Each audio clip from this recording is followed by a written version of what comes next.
a young girl emerging from her sheath and showing her edge, or a tyrant who has emerged victorious from 100 battles. The Black and White Legion squared off on the battlefield, golden and crimson blood converging into a coursing river. The leader herself actually dares to step forth and face peril? The tyrant charged toward the exposed gap in the king's flank, and instantly fell into a trap of raging flames and iron rain. On the board, the king too is but a chess piece. If the king does not lead, how would any dare to follow? She lifted the king of the crystal pieces high, as though proclaiming the ascension of a new king. Who would win? The holy city that stood for 1,000 years? Or the foreign city-states invading from 1,000 miles away? Hollow hatred ignited the flames of war. The besieged walls of dawn tottered. Only a miracle can save us now. The cowardly elders barred themselves behind closed doors, while the trembling citizenry knelt and prayed. There is no need to panic. The miracle is already here. Under the banners dancing like waves, the burning crown shone bright as the wheeling constellations. Who would win?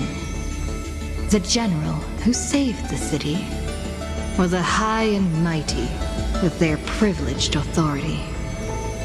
The guillotine fell, severing the elder's life. The whispers dissipated, and the scales of victory tipped. From this day forth, I shall bring justice to the holy city. The people cried out her name and knelt in reverence, but were stopped by the sound of the scepter of authority striking the ground. Do not lower your heads beneath my crown. This was the first, and also the only Imperator. Who would win? The heroes bursting with ambition, or the omnipotent gods? The Imperator issued the decree! The start of the flame chase journey is at hand! Perhaps drawn by the grand design to welcome the Era Nova, or perhaps convinced by that king's great renown. Righteous warriors from across the land gathered before the Imperator's throne. On the day the journey began, the sky was an expanse of fluttering banners. The people gazed upon the overwhelming military alliance, a golden city reflected in their eyes. As for the end of that chess game, the scholars debate endlessly, but such discussions always end with a sigh. The invincible Imperator faded at the pinnacle of power. The crown's flames extinguished in the lake. The banner, once revered by the people, along with the broken spears of the heroes, now a tomb. The people said, Even the sovereign that conquers all before her is no match for fate. Yet she said, In a war with fate, has there ever been any justice?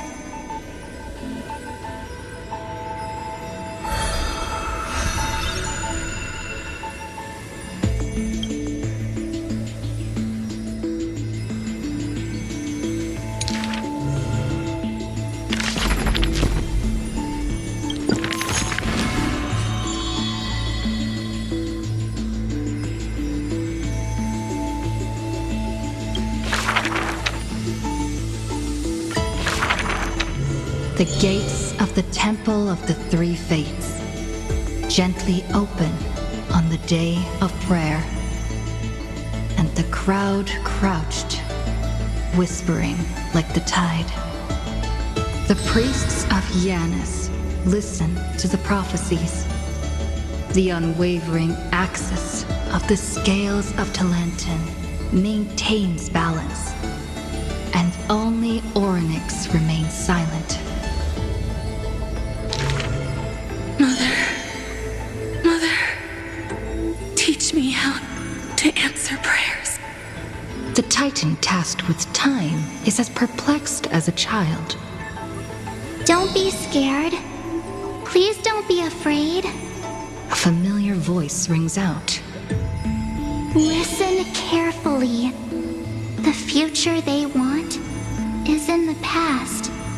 Like the first light of the morning star. Really? In the past? The child sank into a peaceful slumber of recollection, whispering revelations in their sleep. Until the masses crying out amidst the flames of war were swept away by the sounds of sharp swords locking. The fires of ambition incinerating the law. Mother, usurper, assassinate the divine body. Memories are tightly entangled by nightmares, with nowhere to run. Don't be scared. Please don't be afraid. An unfamiliar voice rings out. Go to sleep. The ending they want is yet to be born. Like the warm glow of the setting sun. Really? Not here yet? The child continues to sleep, waiting for the next waking dream. And when they opened their eyes, 2 of the 3 fates who once received offerings had already faded from the pages of history. Mother, I'm already all alone. The child let out a helpless cry. Don't be scared. Please don't be afraid. A familiar voice rings out in the mirror. Just wait. The stars that illuminate the night will visit in the end. Like gentle moonlight. The gates of the Temple of the 3 Fates now close tight. People no longer pray to a titan who cannot touch the world. Within the inescapable dreamscape, the flower stems nourished by the black tide serve as a swaddling embrace, drowning the young child's soul. Mother, help me leave this place. But this time, they didn't receive a response. Only long years of yearning and pain. Like the silence of the Evernight. Days and nights passed. The years turned. Dust covers the glory of the past. The priests have forgotten this titan. Waiting. Hate waiting. They watched over the slumbering sprite, gazing at the dull mirror. But a fleeting mirage flickers in the mirror. The shining stars and the lights of the home. And a strange yet familiar voice. Wake up! Our familiar old friends have already arrived. Like the newborn dawn.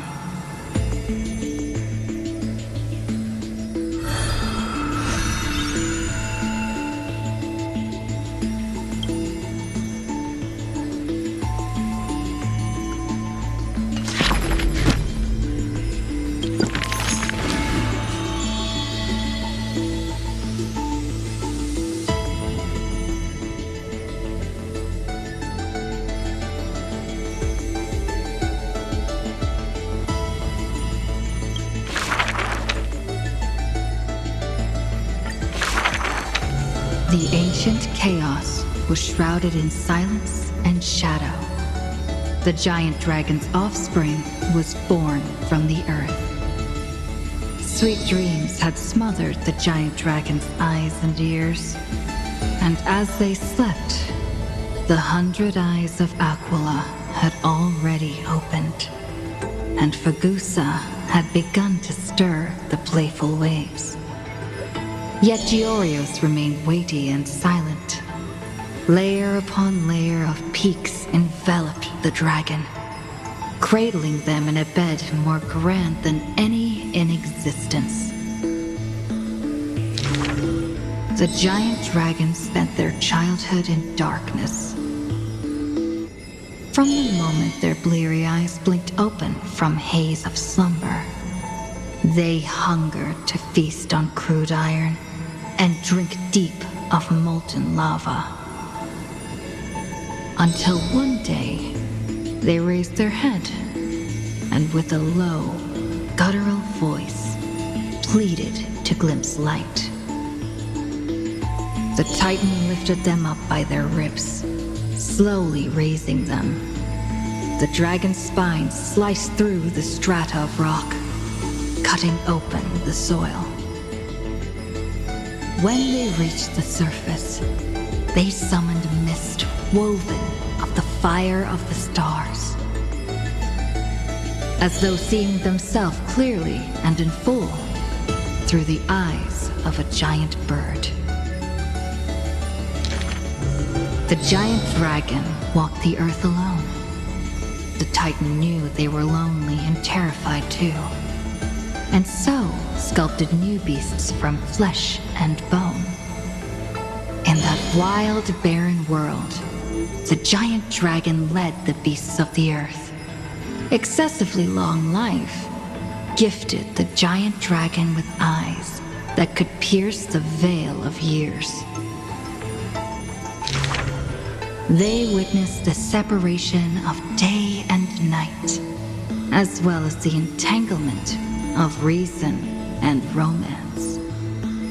And even Kefali did not neglect to share with them a chalice of golden blood.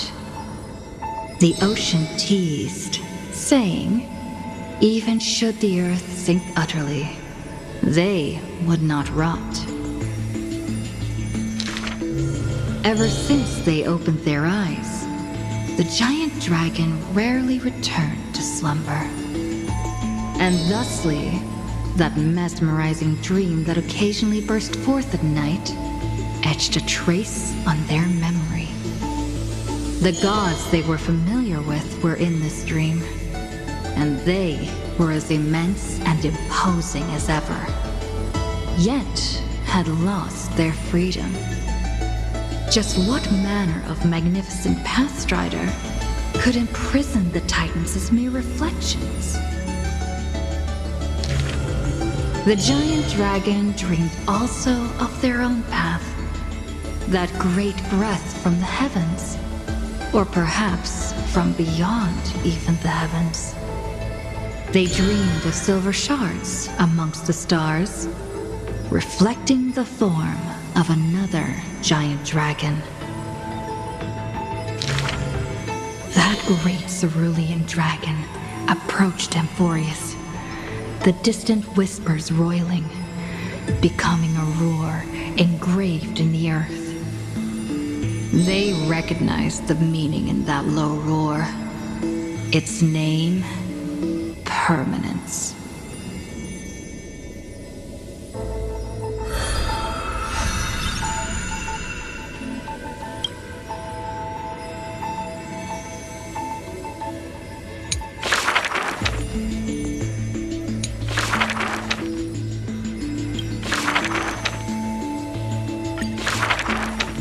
The black tide that blotted out the sky surrounded the city walls.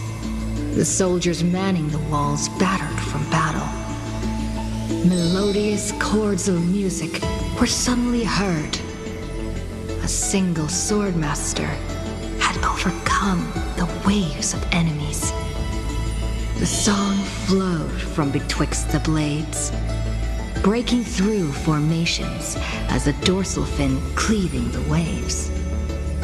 When the last wicked beast finally fell, shattered into pieces amidst the sword's dance, the Frostblade bore no trace of blood.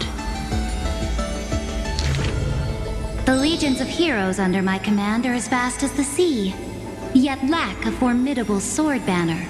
The commander extended a hand, inviting the musician to join. Should a fish separated from its school glimpse a faint glow, it will swim toward the light. The swordmaster clasped the commander's hand, as though gently grasping the hilt of a keen blade. When the spray of her waves extinguished the fires of war from the holy city, a golden name was engraved upon the stone pillars. The former commander burned the crown to become king. High Sealands, brave in battle, triumphant in command, I grant you the title Dux Gladiorum. Let us all forge ahead together. During the banquet after the battle, the weaver tailored for her a splendid dress, and the commander poured her honey brew. Her golden-blooded comrades gathered about her, chanting her new name, urging her to play that splendid music. The candlelight danced and mingled with flowing drink, swords and song ringing out in unison. Yet none knew that was once a lonely melody from the deep sea. The music of revelry continued for a long time, until the whispers of conspiracies were buried in the songs, until the roars of lethal struggle shattered the music. Legend holds that they who bear the weight of a pillar shall one day return to where it stands. Those who tug at the earth shall end amongst the mountains. Those who sow dawn and dusk shall remain eternal in the sky. And she would once again return to the pitch-black sea. And she would once again sing her music alone. The bountiful ocean, with the banquets of bygone days, stir as futile bubbles at the bottom of a glass.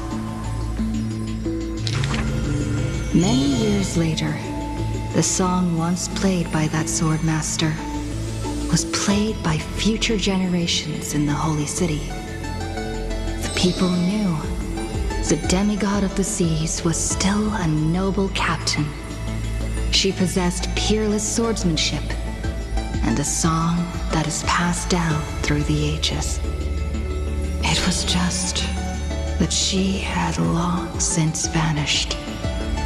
Guests at the banquet sometimes spoke of her, but it was only a prayer between their cups.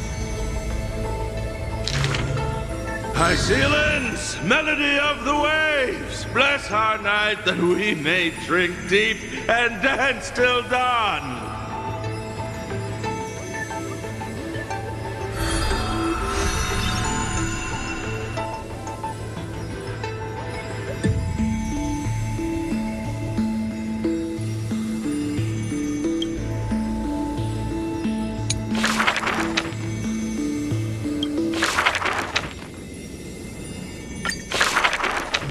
On that day, the dawn promised by the Skyfather shattered in haste.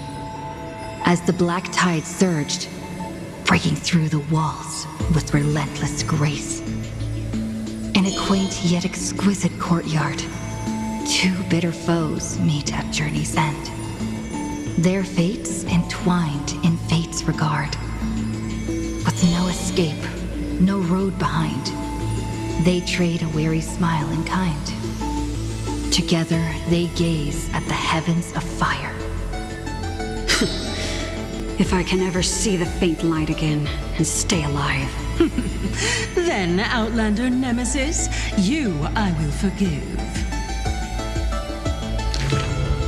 Not long ago, as the romantic demigod closed her eyes, the girl bottled her tears in sorrow, and once more opened the dim-lit garden wide.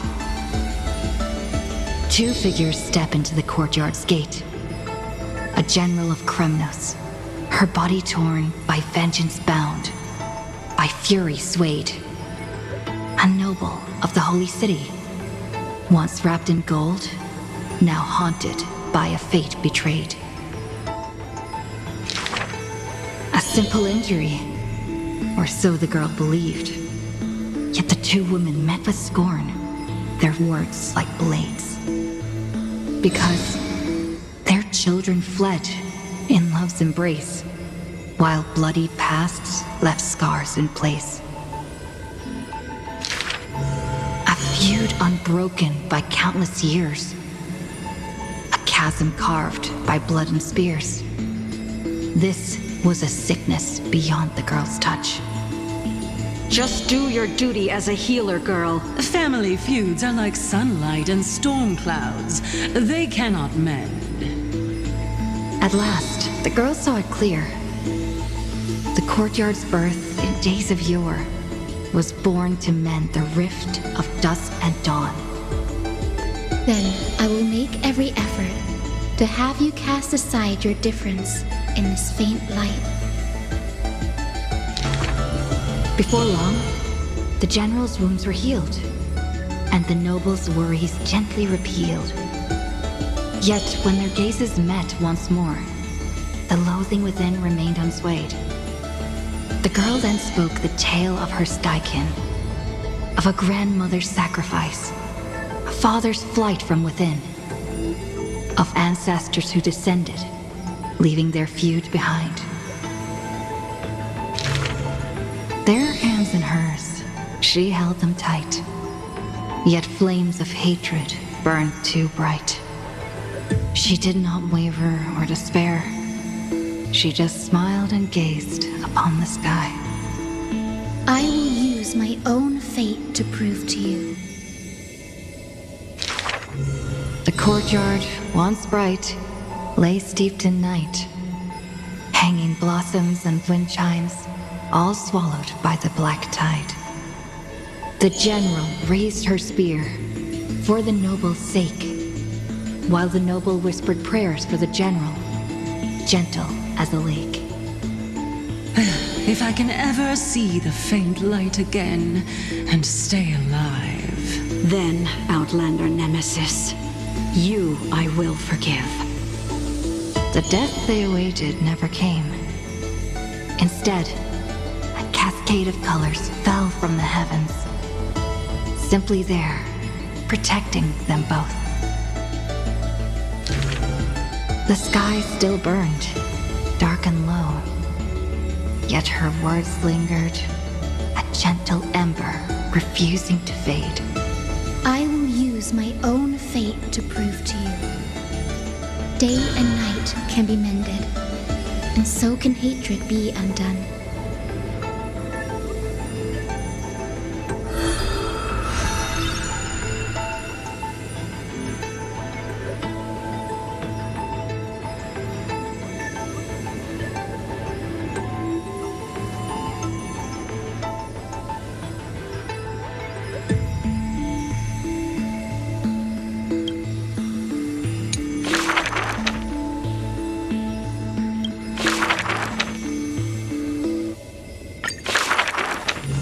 Skycastrum, its ruins, like a blind and weary eye, gazes upon the earth in its dying sight.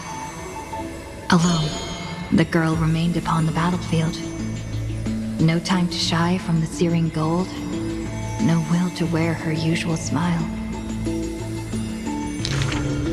She fought her way to destiny's edge. Of the crumbled mural, but one piece endured. A corner portraying the day thunder night, dazzling in blaze. She placed her hand upon the mural. Pain seared through skin and bone as the picture claimed her within its lines. Nothing is mightier than the sky. It holds countless wonders within its clouds, and each opening and closing of the eyes brings dawn and dusk. In that painted world, the girl Celiosi's eyes glowed, watching her father, steel-clad and unyielding, cross the land beneath the searing sun.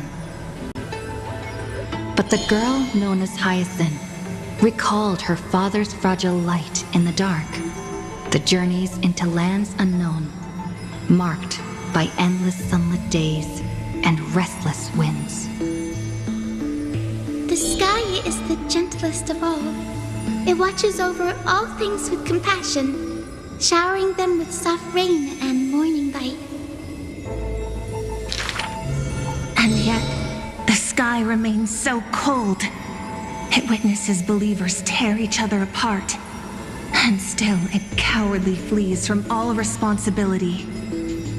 Within the frame of that image, the one called Celiosi bore fury in her gaze, her golden blood trailing as she turned from home, sharpening arrowheads beneath the wide and barren sky. Hyacinth remembered her grandmother's song.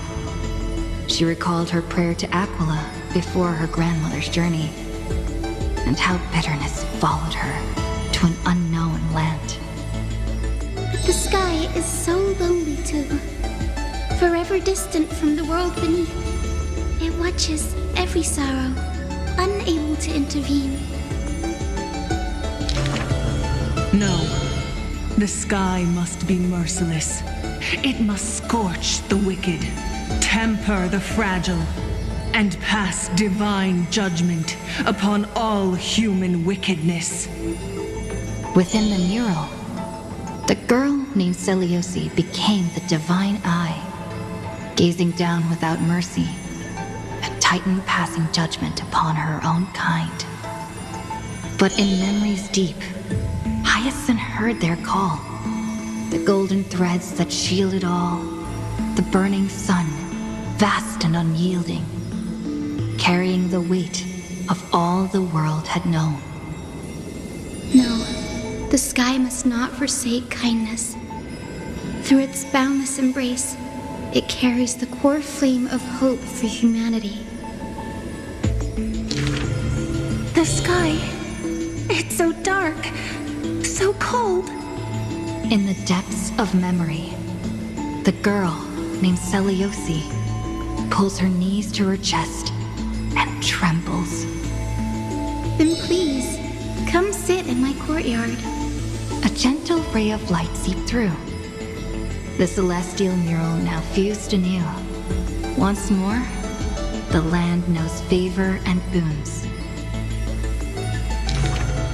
The girl who has now become the sky takes the hand of the girl who once was. I want to tell you the secret of the sky's greatness. Whenever the anguished earth looks to it, it always offers a smile in return.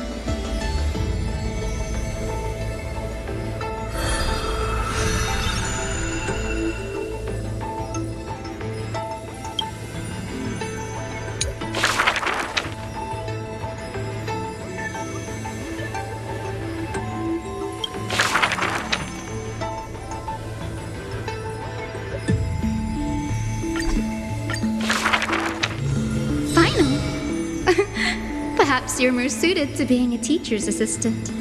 There was once those who misunderstood his alias. Final. An eventuality for students. A test for knowledge gained. It may bring wisdom to light and illuminate efforts, but the word's more common meaning is nothing less than the end. That's quite ominous. The man pretended to be surprised and responded with a smile. Though it does dovetail with our destiny. Laughter resounds. The man walks the land, leaving footprints filled with joy. Despite the weight of the past, he can always laugh it away. Those nearby glance at each other, unsure of how to respond. Perhaps I was just born easygoing. His explanation is just as carefree. Look at Mighty and Professor Anaxa. Boys all grow up into serious adults. But as long as I keep smiling, Akuma will always have an upbeat, shining young man. Though having said that, he too has quiet moments.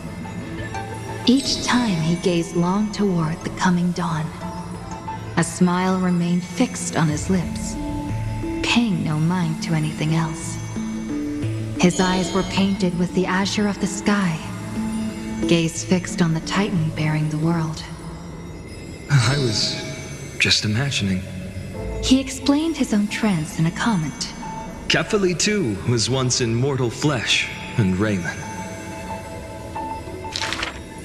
Now, when the man comes with sword in hand, there is no need to doubt he will swiftly win victory. But his smile is pure. Ever since the start of the journey, he is still called a youth in this story. Youth is always ambitious, with lofty goals. But it seems that in the man's heart, only the wishes of others are held. Apart from the ideal of deliverance, what do you have left? The golden-haired friend once asked him so. He remained silent. Then, as he was wont to do, he simply smiled. As long as I don't ask for too much, everything will unfold as desired. In Amphoreus, untitled statues are a prevalent sight. As for the inspiration behind these statues, they are said to be the clay figures that Kefali made at the world's creation. They made clay figures in their likeness, bestowed upon them the breath of life, and allowed the golden divinity of their blood to course through. Thus, the very first mortals roamed the earth, receiving the god's mercy, while realizing the sorrows of this world. But that sorrow was, in the end, only the sorrow of the world. Nobody ever cared what lay behind the smile, what the clay figure thought.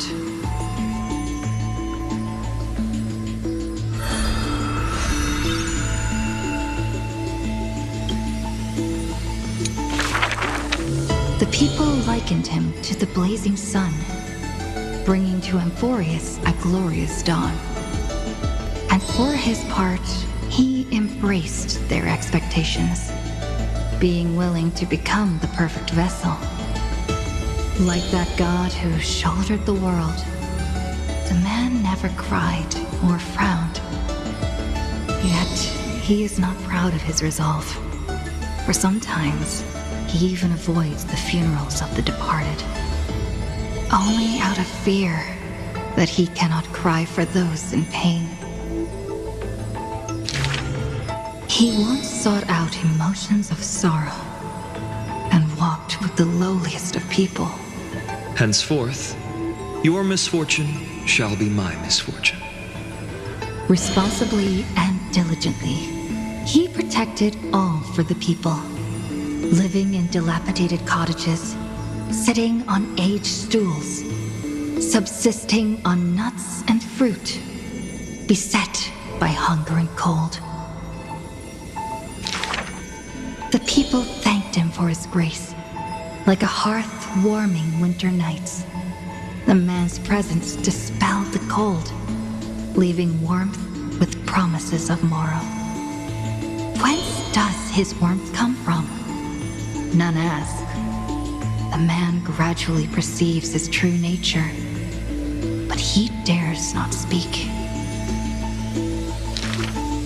Unable to bear the turmoil in his heart, the man set off on a journey once more. Then I shall go save what I can. He was a formidable warrior, invincible in battle. And when it was necessary to sacrifice for fellows, he could do so with ease, giving up everything without a show. Just as the ballad blown on the breeze says, losses are a constant on the flame chase journey. Indeed, sacrifices were not hard for him, yet his misgivings grew with every tomorrow. Like a tear that cannot be shed, such a resolute willingness to let go comes only from the fact that in decisions, he is utterly unafraid to hurt himself. It is because you suffer that you are so much stronger than any ordinary person. There were also those who could understand him. Among them, the Crown Prince. But he smiled wryly in response. Perhaps everything was just human nature. Yet his misgivings never dissipated. This unknown man, in an unknown corner, from time to time, is swallowed by terror. Could it be that, unknowingly, the path I walk is by no means the correct one? Fearing only that the greater the burden, the more the mistakes. The road trod by heroes need not be that beset by thorns. Finally, at the terminus of that road, in a desolate, empty place, the man's arms tremble. The power is beyond control, savaging all around it. This is the end of his road.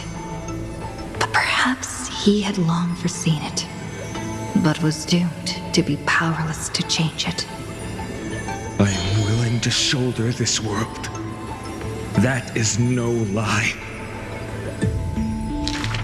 But before the tears could flow, they were vaporized by the heat. His light blazed brighter than the sun, but beneath it, there was but cold destruction. The nameless hero, Kazlana. He had never loved himself. Why would he love this world?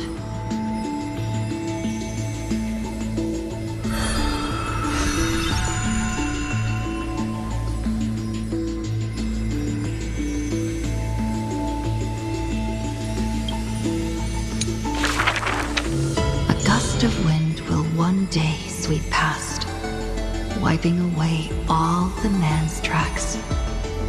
Nearly every footprint was stamped full of the fury that filled him. That humble youth faded away with the flames into yesterday. The first ray of light to pierce the long night was brought by the burning man. But the body that bore the weight of the world was forged by the fires of wrath.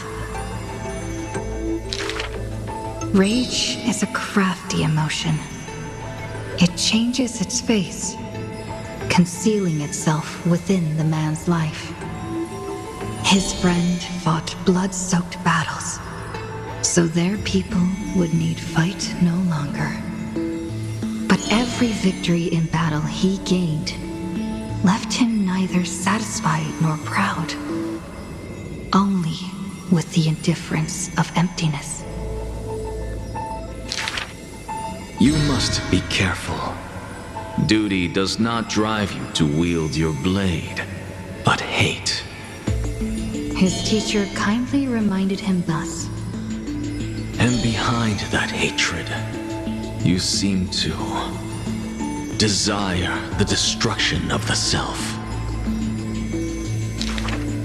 But what about his joy? Was that too merely a phony disguise? He who once laughed amidst the crowd, day after day, as though it were second nature. No.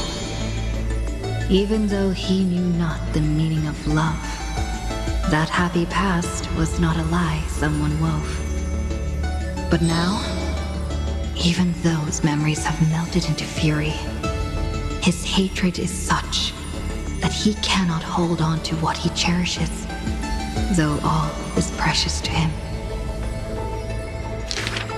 Fueled with lone courage, he attempted to resist fate.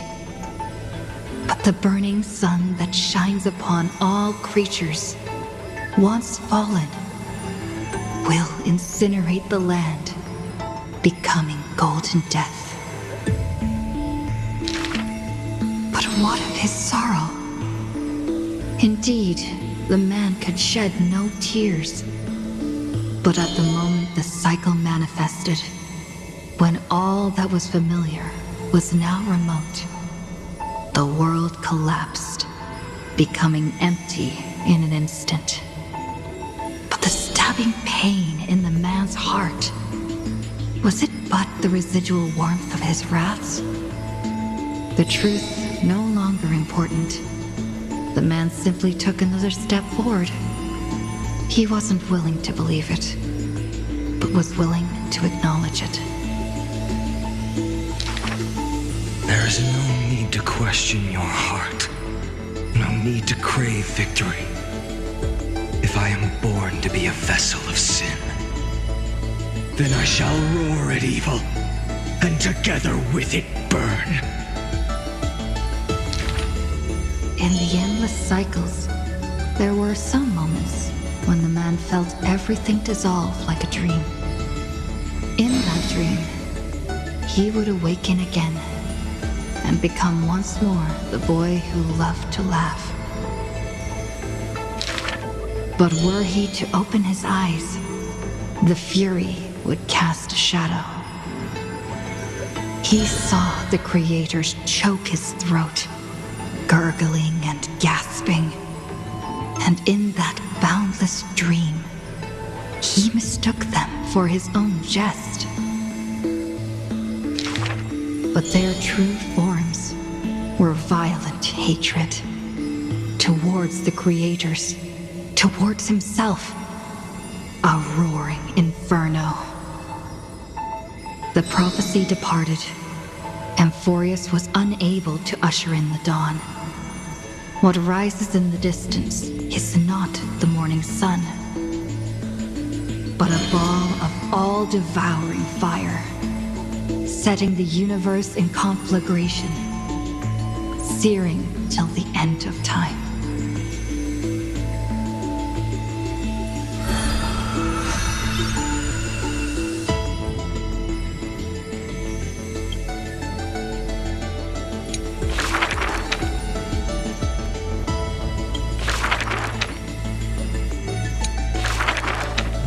This is an age of ruin. The Chrysos War ignites once more, while Zagreus' taunts ripple through the city streets. This is also an age of splendor. 300 thieves spring forth from Dolos, each scheming to conceal the truth from prying eyes, robbing the rich to give succor to the poor. Every one of them deceives gods and men alike, righteous and valiant. The fling chase journey has been cut short midway. Yet the girl pounds her chest at the gold weaver, not afraid. The core flame of trickery is near. If now isn't the time to risk it all, then when? The prophecy reveals the Titan's trail. Golden threads bind the fleeing god of thieves.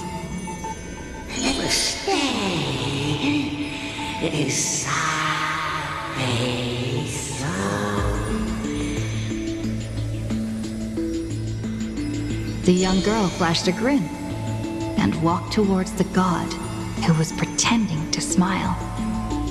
I once vowed to the god of thieves that I would force trickery to reap what they have sown.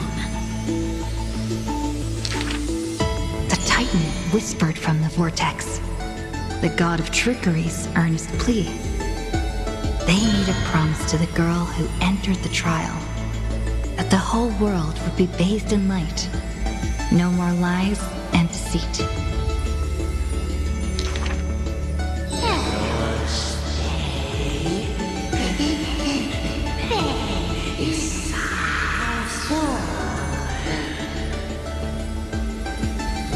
The young girl recalled the hearth fire of her childhood.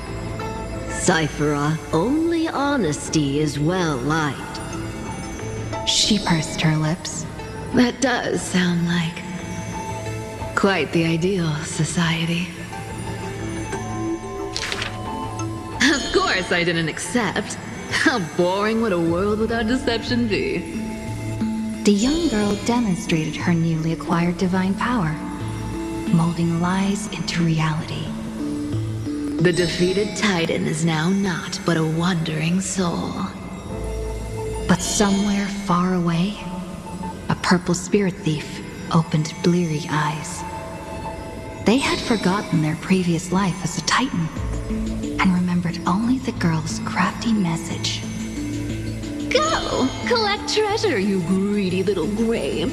Once you regain the memories of trickery from chests, then I will claim the reward for saving your life. In the days spent away from Akuma, the girl grew accustomed to traveling alone. In a certain city, she heard of a spirit thief. Rumors aplenty. I, Bartolo's master thief, shall take all you labored to gain. So saying, the spirit thief steals the girl's coin pouch and fled without a trace. But a gust of wind brushed past, and the girl had already caught them. Running for it? Your life was saved by my trickery, you know. The old god and the new finally reunite. The two rivals who, from that moment on, became thieves and companions both. It's just that the spirit thief's companion was always scaring them. Hey, the fish in the River of Souls are starving, you know.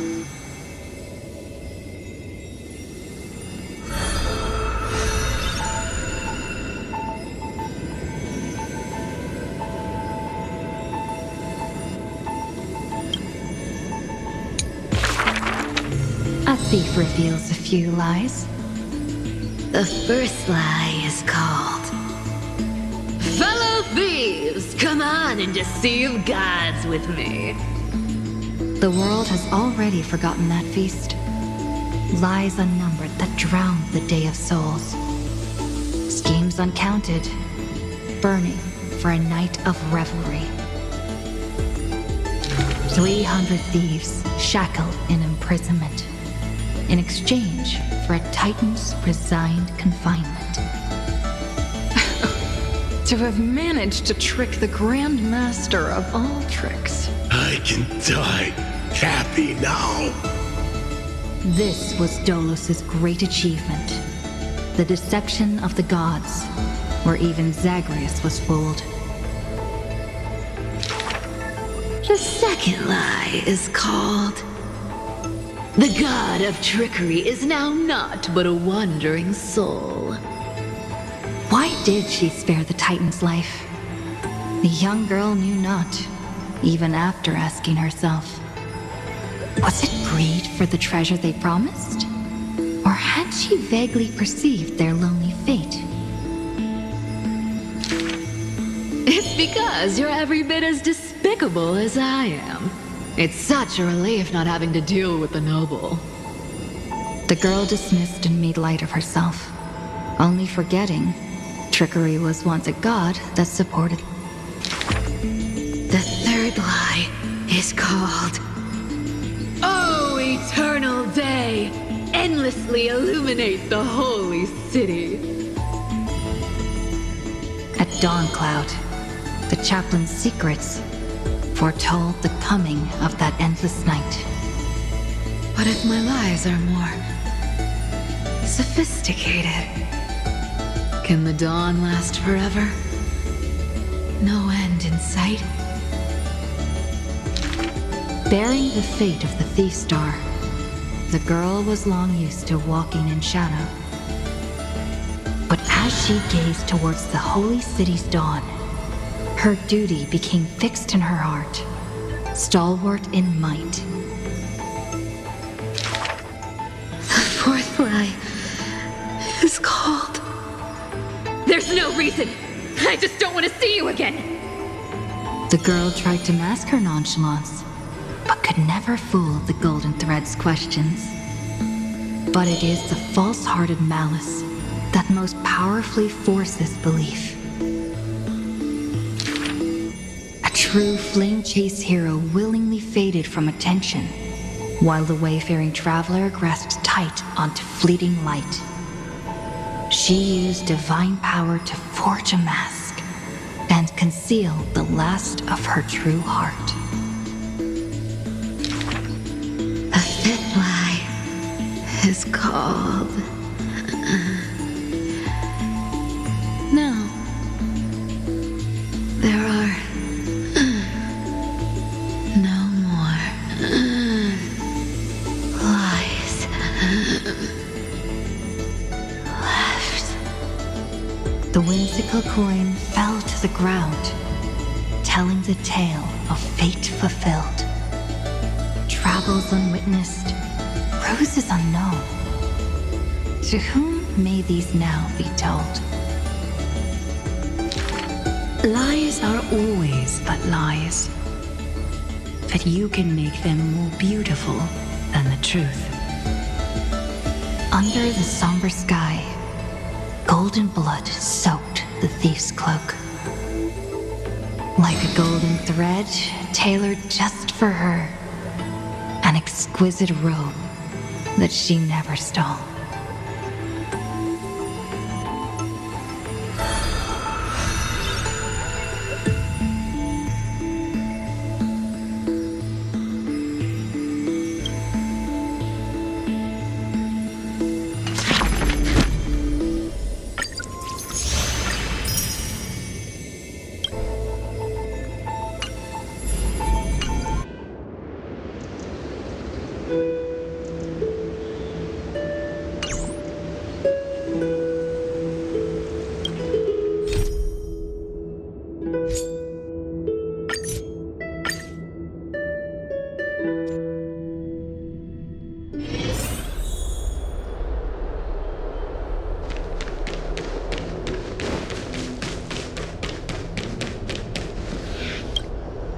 Little fish from beyond the sky, did you rest well?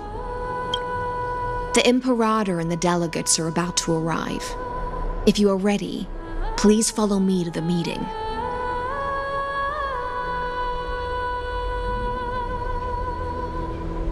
I'm the Knight Commander of Akama, General of the Flame Chase Army, and the Imperator's servant. But beneath these shiny scales engraved with complicated titles, I am just a swordfish at the Imperator's side. As you've witnessed, she is the Empress of Akama, the one who ended the Chrysos War and the leader of the Chrysos heirs. As merely a humble subject, I cannot say more beyond this. The Chrysos heirs here constitute the elite among the Flame Chase army. Dux Haucalithist Apollonius and Dux Carminin Virginia serve as the army's advisor and historian, respectively. One offers advice and counsel to the Imperator, while the other writes verses of her supreme glory. Dux Frigoris Labienus and Dux Brumalis Seneca are both formidable warriors, clearing the way for the flame chase with steel and storm. Dux Fatorum, the holy maiden who interprets the prophecy, only the one named Trebi remains in the city. The Imperator once took them as hostages in order to unify the prophecies of the world, but they are now Akama's most vital prophets. Duck's Goldweaver, Aglaya. Well, she dislikes it when people talk about her behind her back. You should get to know her in person. Then come. The Imperator reserved seats for you. I'm starting to feel a bit nervous about the meeting.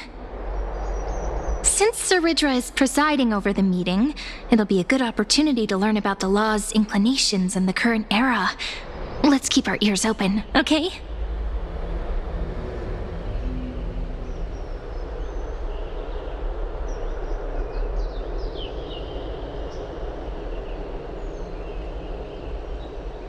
Good sir from Paphos, what do you think the Imperator is planning calling this meeting so early? My homeland can't endure anymore. Who knows? First, she wants to hunt Titans. Now she says there are even greater calamities. Her madness is the greatest calamity. Exactly. Chrysos heirs, deliverers. What about us ordinary folk? How much are we worth in her eyes? Things feel pretty tense here. The history books said that the Imperator aimed 3 cannons at Dawncloud to make all the delegates obey her. Will history repeat itself in this cycle? Yes. Similar acts have occurred, and not just once. However, whether history will repeat itself, you'll soon see. Those are the 2 spots reserved for you. Please take your seats. What's that again? Why aren't we starting? That's what they were talking about before. What is we this? stop? So it turns out. Ladies and gentlemen, silence, please. The Imperator has arrived before her faithful council, and the Alliance meeting is about to begin. All right. In the names of Talantin and Kefali, the Akama Alliance swears upon the gods. Cease the pageantry. I pray not to the vanquished. What? Kefali, of course, needs no further explanation. As for the subjugation of the law, at the entry hour 2 days past, a scout should have brought the news to all of you. Unfortunately, guards found his corpse among the rocks not far from the city. Moreover, the poor soul was buried with a Paphos curved blade. It pains me to imagine what agonies this loyal warrior endured before his death. Delegate from Paphos, do you have any insights? I know nothing of this. The evidence is irrefutable, so there is no need to waste your breath. However, let us set this trial aside for the time being. Witness, even within the most sacred and dignified council, there were those among us who wished to draw their blades, brazenly challenging the Alliance, seeking to shatter our hard-earned peace and unity. Fortunately, I uncovered this plot. Now, to protect this beautiful city and her people, the Imperator's legions are ready. They will escort each of you to the Temple of the Three Fates, where you will receive the highest level of protection the Alliance can offer. Then, the Legion's warriors will join me in embarking on the campaign against Fagusa. This is clearly a trap! Imperator, did you summon us here just to trample on the dignity of your allies? Enough! What do we do? Things are starting to get pretty intense. Comrades, you've all seen her true face now. According to the ancient laws of Akama, only with the consent of 2/3 of the elders can the legions carry out the commander's orders. The ancient laws. Didn't you destroy them long ago? You defected during the first siege of Akuma, voted unanimously in favor of the Council of Elders restructuring, and just yesterday, you desecrated them with a blood-stained blade. The decaying old laws fell with Talanton and are no longer deserving of respect. But if you still insist on proclaiming yourselves defenders of the law, then be silent and offer up the highest respect to this core flame in my hand. That really is the core flame of law in her hand. Since there are no objections, then the original agenda of this meeting, the campaign against Fagusa, is hereby passed. The Flame Chase Army's hunt for the Ocean Titan begins today. In order to prepare for war, all allied city-states must surrender command of their militaries and pay all war taxes by the end of the month of Evernight. At this moment, I would also like to introduce to everyone the newest honored guest to join our alliance. The Deliverer, revealed in the prophecy of time, has descended from beyond the sky. With her aid, we shall shatter the chalice of plenty and return Fagusa's core flame to the holy city! Stand this!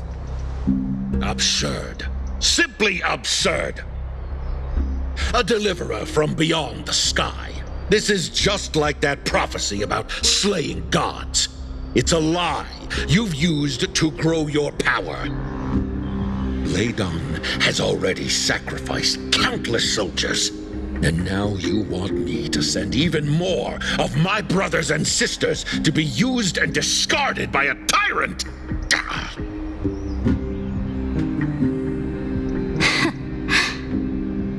Are there any other objections? Then I bid you all farewell. Meeting adjourned. Deliverer, please wait. I still have important matters to discuss with the two of you.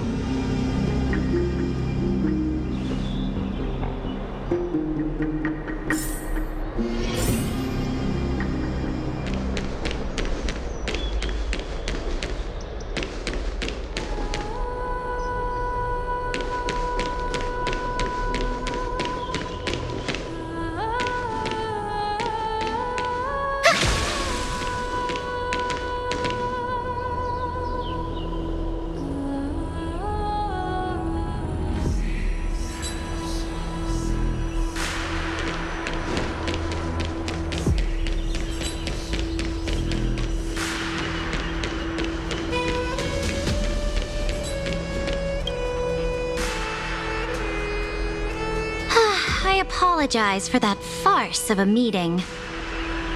It must be tiring dealing with so many people every day, Great Imperator. Tiring? You're mistaken. Moving chess pieces, placing wagers. This game of strategy adds a dash of color to our heavy fates, much like how rule and conquest are always accompanied by sacrifice. Is the war with the Titans also part of that sacrifice? After I glimpse the secrets of this world, no, the secrets beyond the sky, the divine authority of Amphoreus no longer held any significance. Let me ask you, Deliverer, is it true that beyond Amphoreus' sky, there are magnificent deities called Eons?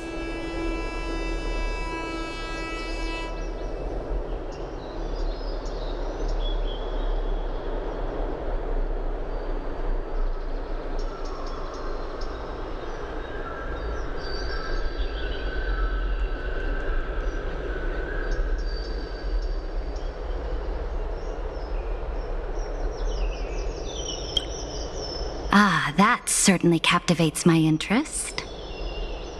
Then, please tell me more. How will you use this great power to guide the people? In the future you envision, where will our flame chase journey lead?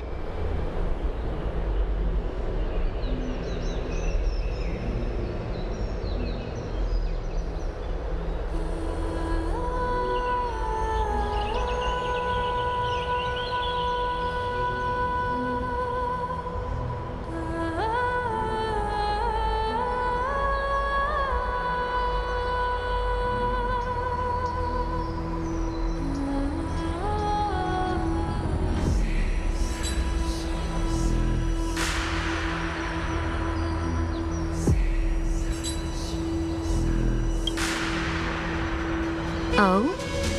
What you require now is the power of law? Exactly! Just as the prophecy foretold, she is your deliverer from beyond the sky, and she also has reliable allies. If they can intervene in Amphoreus' laws, we may have a chance to alter this world's impending fate and reverse its destined end.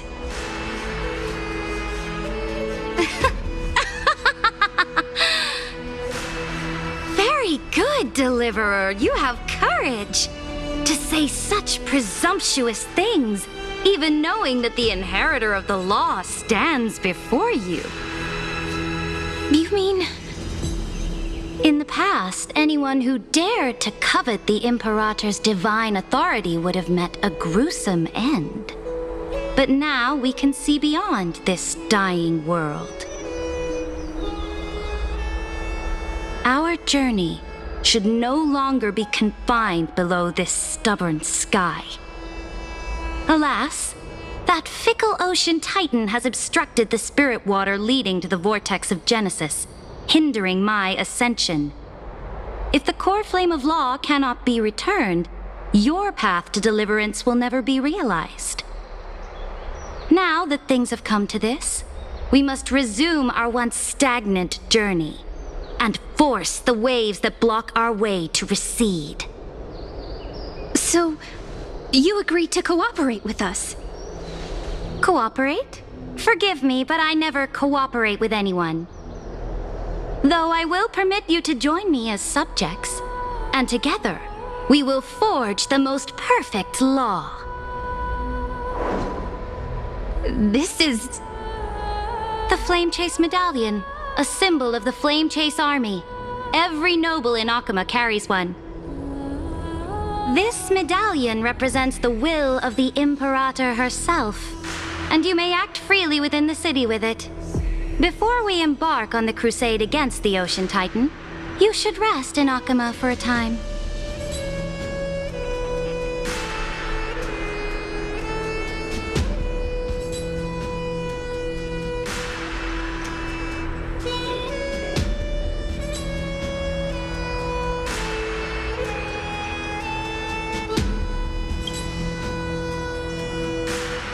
Oh? Your advice is acknowledged. From this moment on, prove yourself through your actions. As long as no boundaries are crossed, I fully respect the choices of my subjects. May your journey reach that sky full of stars, Great Imperator. Your attendant certainly knows how to curry favor. Go now. Take a bath first. You two... reek of seawater.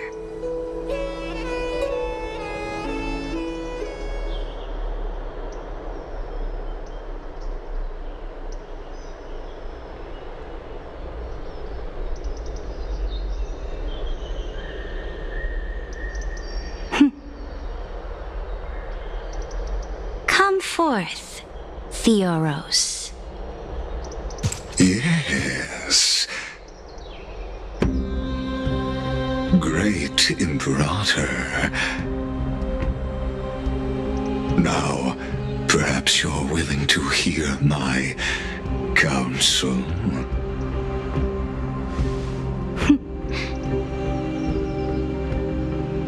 Those two arrived just as Oryx described, and just as you said, they showed a thirst for law. At least this proves that my judgment was right. Sparing your life was the correct decision. You've once again confirmed that your wisdom is no empty boast. Now another choice lies before you. With whom shall you ally to tip the scales of law? Me? Or that deliverer?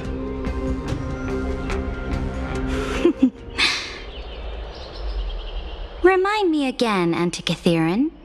What kind of future do these two paths lead to in your view? I shall tell you.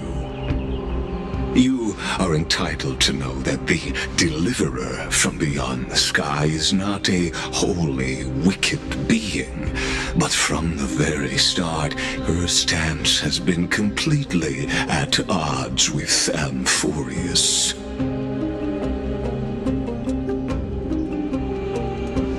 The road they have chosen will bury Amphoreus' grand aspirations. This world which follows the path of destruction will inevitably stray far from the glory it was meant to enjoy. But on the path I have revealed to you, the people of Amphoreus will slay their creator in the name of the Imperator and conquer the worlds beyond the sky. You will command the mighty beast known as Iron Tomb, bringing waves of war and conquest to the universe. Beings across the cosmos will bow before you, offering their allegiance. So, what's the price? The price is insignificant. All that is needed is for you to sacrifice that fragile, incomplete humanity to the destruction.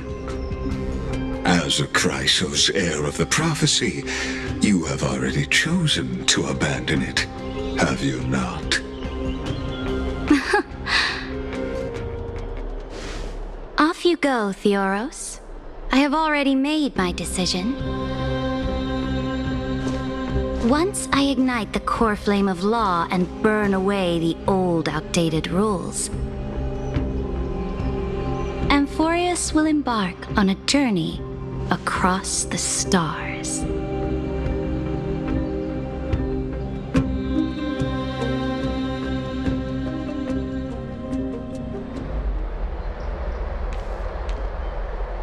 The Imperator is quite forceful.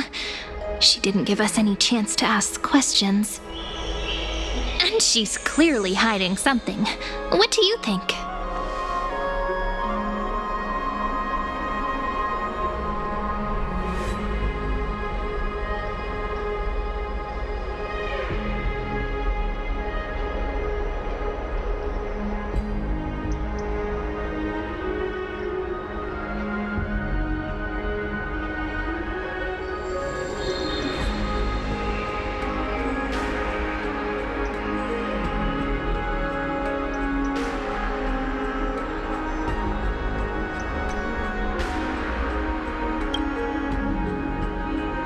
Looks like we're on the same wavelength. The atmosphere in Akama, it's so unfamiliar. And it's not just the Flame Chase Alliance talking about the world beyond the sky, but the whole city. We should also discuss our findings with our friends from beyond the sky. Then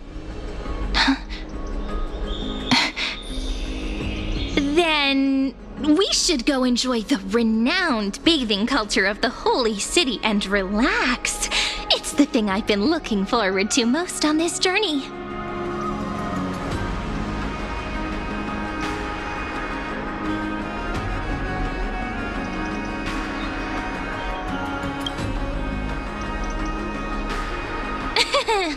Work and rest are both important. You see, everyone agrees, right? So someone's watching. Can't let our guard down for a second. Let's use taking a bath as an excuse to find a quiet corner to update Madame Herta and Screwlum on our progress. We can also check out what's happening in the city. Since the outcome of the meeting was just announced, people must be gossiping. We can kill 3 birds with 1 stone. Let's go.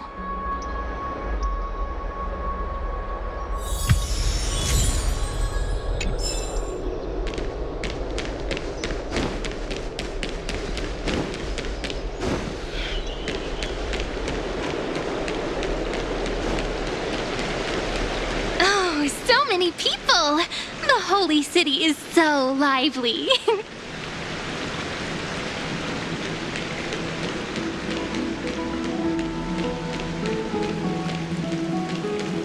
Did you hear? As expected. Did you hear? At the Alliance meeting, the delegate from Leyden stormed out in anger. As expected. The Imperator is always hiding things from everyone. When has it not caused a ruckus? Silence! That's treason! If it weren't for the great Imperator, you'd have sunk into the lake with those corrupt elders already. And you wouldn't even be alive to speak like this. Oh no, it's the Imperator's loyal dog. Let's go. We can't talk in front of this guy. Ugh, how disappointing. Oh, honored guests, we meet again. Looks like I'm not the only one who came to the baths to unwind after the meeting. For the upcoming campaign, please make sure to rest well.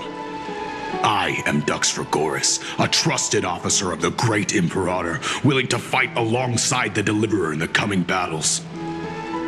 Ugh. Another war? Ever since the Imperator took control of Akuma, we haven't had a day of peace. Idle chatter. The atmosphere is a bit tense, with rumors flying around the city. You must be troubled. My apologies. After every Alliance meeting, there are always some pests in the city who get restless. I prefer to ignore them. Pests on the ground don't affect the sky in the slightest. They just complain from the shadows that the sun's light is too harsh. Besides, the Theoros has already promised the Imperator her fate. And these clowns will eventually realize their foolishness. May I ask, who is this Theoros? The Imperator has ordered us to keep his lordship's whereabouts a secret. Ah, so it's his lordship. Stop trying to get things out of me. Leave me alone. I didn't even need to try. Big and strong Dux Fragoris really can't hide anything. Theoros. What an ominous name. Bad news. He's been staring at us the whole time. Let's move to another place for now.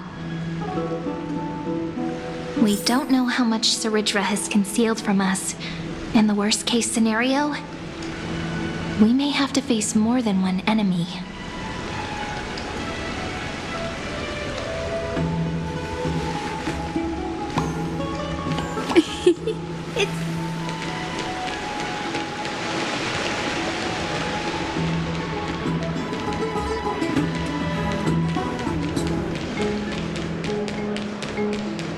Alliance meeting?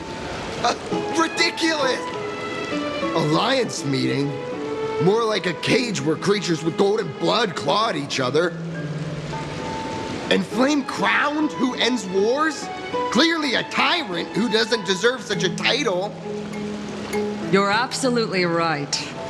While the Imperator's hounds are still hunting down others, let's let out our grievances. You. I know you. You're that tyrant's lackey. What? Here to shut me up for that little imp? Panicking now? Don't worry. I don't care what others say about the Imperator. And she certainly doesn't either. Oh? Children of the Prophecy. Such rare guests. Are you here to relax in the baths as well? The temperature is just right today, so be sure to enjoy it. You should rest well for the next campaign. What? Children of the Prophecy? Ha! Another excuse for the Imperator's reckless warmongering. No filter, huh? You should be glad you don't have a seat at the Alliance meetings. Oh, by the way, if you still want to bathe, hurry up. Once that predatory fish joins the flow of water and eliminates all the fools questioning the world beyond the sky, you won't be able to enjoy this perfect water temperature anymore. Seems like there's more to Dux Bermalis' words than meets the eye. But would the Imperator actually kill those who question the world beyond the sky? This is the complete opposite from what we know of Akama.